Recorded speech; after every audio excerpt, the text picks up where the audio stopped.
topic is about angles made by translation. These four are interior angles.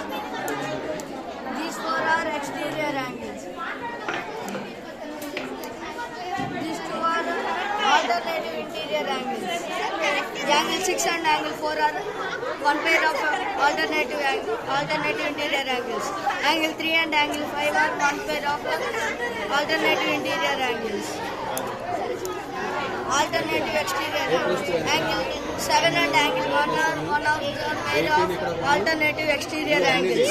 Angle 8 and angle 2 are one pair of the alternative interior angles. Angle 2 and angle 6 are corresponding angles. Angle 1 and angle 5 are corresponding angles. Angle 8 and angle 4 are corresponding angles. Angle 7 and angle 8 are corresponding angles. Angle 7 and angle 3 are corresponding angles.